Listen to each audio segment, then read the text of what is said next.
दुनिया भर के जमहूरी मुल्कों में सियासत का हदफ कुर्सी होता है और हर सियासी जमात की ख्वाहिश यही होती है कि वो बरसर इक़्तिदार आकर अपने एजेंडे की तकमील करे और वादे दावे पूरे करे और ऐसे इक़दाम करे कि अवाम के दिलों में घर कर जाए।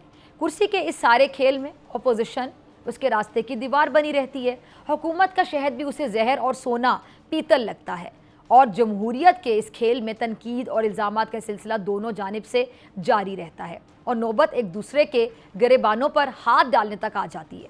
पर्चे भी होते हैं, जेलें भी होती हैं और इसके बावजूद दूरअंदेश सियासतदान डेडलॉक आने नहीं देते हैं कि वो जानते हैं कि जहां मुकालमा गायब हुआ एक बड़ा बहरान सामने आ जाएगा।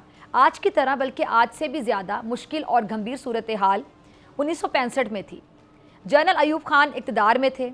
सख्त मिजाज अयूब खान साहब की सियासतदानों और ख़ासकर जमात इस्लामी से नहीं बनती थी और वो अपने सियासी मुखालिफिन में जमात इस्लामी को सर फहरिस्त कह लें कि रखते थे और अयूब हुकूमत जमात इस्लामी पर पाबंदी भी लगा चुकी थी जो 6 जनवरी 1964 को अदालती हुक्म पर ख़त्म हुई, जिसके बाद हुकूमत और जमात इस्लामी में कशमकश मज़ीद बढ़ गई।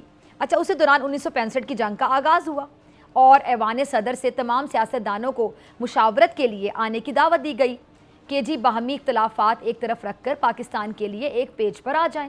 अच्छा, जंग की वजह से फ़ज़ाई सर्विस मुअत्तल थी, ट्रेन पर भारत हमला कर चुका था और ले दे करके एक सड़क का रास्ता ही बचा था जो बिल्कुल महफूज नहीं था। लेकिन जमात इस्लामी के अमीर मौलाना मौदूदी पैगाम मिलते ही दूसरे रोज़ मोटर कार पर लाहौर से रावलपिंडी के लिए अपने शदीद सियासी मुखालिफ से मिलने निकल पड़े कि मामला प्यारे वतन पाकिस्तान का था। ये होती है वतन से मोहब्बत। और उन्होंने फिर ऐवान सदर में होने वाली APC में हुकूमत को अपनी भरपूर हिमायत का यकीन दिलाया। यही मौलाना मौदूदी साहब जो पाकिस्तान में हुकूमत पर गरजते बरसते रहते थे, जब बैरून मुल्क जाते तो पाकिस्तान की सियासी सूरत हाल पर तबसरा तक ना करते कि पाकिस्तान की इज्जत का सवाल है, पाकिस्तान के वकार पर कोई हर्फ ना आए। अच्छा, फिर 1968 में मौलाना मौदूदी लंदन पहुँचे जहाँ BBC उर्दू सर्विस के ब्रॉडकास्टर इनाम अजीज़ ने पाकिस्तान की सियासी सूरत हाल पर सवाल रख दिया, जिस पर मौलाना ने तबसरे से माजरत कर ली कि वो बैरून मुल्क में हैं और यहाँ पाकिस्तान की सूरत हाल में बात करना मुनासिब नहीं है, मामला वतन का था।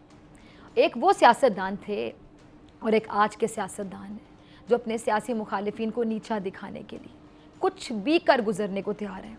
शंघाई कॉन्फ्रेंस में 6 दिन रह गए। खित्ते के जितने ममालिक हैं उनकी क़यादत आपको पता है इस्लामाबाद आने को है और हमारे लिए पाकिस्तान का इमेज बेहतर बनाने का ये एक बड़ा कीमती बड़ा नादिर मौका है। हम दुनिया को दिखा सकते हैं कि पाकिस्तान एक मुस्तहकम सरमायाकारी के लिए महफूज और जमहूरी इक़्तिदार रखने वाला मुल्क है। हम बता सकते हैं कि यहाँ सियासी इख्तलाफात हैं, दुश्मनियाँ नहीं हैं, हमें इख्तलाफ करना भी आता है और जमहूरी इक़्तिदार निभाना भी हम खूब जानते हैं। लेकिन अफसोस कि हो क्या रहा है लहू लुहान फ़लस्तीन के, जिस पर बाज़मीर यहूदी भी मुसलमानों के साथ खड़े होकर बाज़मीर यहूदी मुसलमानों के साथ खड़े होकर दुनिया में एहतजाज करते दिखाई दे रहे हैं और हुकूमत APC बुलाती है, मुल्क की सबसे बड़ी अपोजिशन जमात PTI शिरकत ही नहीं करती है। ऐलान कर दिया जाता है कि हुकूमत से कोई बात नहीं होगी, किसी किस्म का मुकालमा नहीं किया जाएगा और दूसरी जानिब हुकूमत के रवैये में चके और ना ही सख्त बयानात में कुछ कमी आती है। आज वज़ीर-ए-आज़म शहबाज शरीफ साहब ने वफाकी काबीना में शामिल अपने मुशीरों वज़ीरों का इजलास बुलाया और शंघाई ताउन कॉन्फ्रेंस के हवाले से कहा कि जी चीनी वज़ीर-ए-आज़म पाकिस्तान के दौरे पर आ रहे हैं और एक बार फिर मुल्क में धरने जारी हैं, मगर हम 2014 जैसी कोई साजिश किसी सूरत नहीं होने देंगे। अब क्या ही अच्छा हो कि हुकूमत अपोजिशन से मुकालमे का आगाज़ करे और कहे कि ना हम कहीं जा रहे हैं और ना आपकी ट्रेन छूट रही है, हमारे और आपके दरमियान जो भी चल रहा है उसे पाकिस्तान की खातिर हफ्ता 10 दिन के लिए एक तरफ रख देते हैं। ज़रा ये शंघाई कॉन्फ्रेंस हो लेने दें, ये मुल्क की वक़ार और इज़्ज़त का मामला है, मुल्क का मामला है और हमारे यहाँ से दुनिया को एक अच्छा एक पॉजिटिव मुस्बत पैगाम जाना चाहिए, फिर हम आपस में निमटते रहेंगे।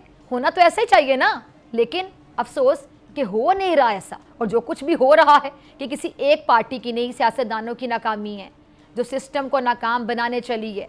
और यही बात आज वफाकी वज़ीर ख़जाना ने कही। एहतजाजों हड़तालों से मुल्क की जो मईशत है उस पर बड़ा मनफी असर पड़ता है। एक रोज़ की हड़ताल से 190 अरब रुपए का नुकसान होता है। हड़ताल करने वाले मुज़ाकरात करें, मुल्क का सोचें। इसके साथ साथ आज हम ये जो JUI और हुकूमत के दरमियान आइनी तरामीम के हवाले से बढ़ते हुए राब्ते हैं اس پہ بھی بات کریں گے. اور JUI کے حوالے سے جو اطلاعات آ رہی ہیں کہ ان کی جانب سے ترامیم کا جو مسودہ ہے وہ 80% تیار کر لیا گیا ہے, جو شنگھائی کانفرنس کے بعد پارلیمان میں پیش کیا جائے گا. اب اس پہ حکومت کا کیا موقف ہوگا؟ ویسے ایسا ہی ایک مسودہ PTI بھی بنا رہی. سبسکرائب کریں اور بیل دبائیں تاکہ کوئی خبر رہ نہ جائے.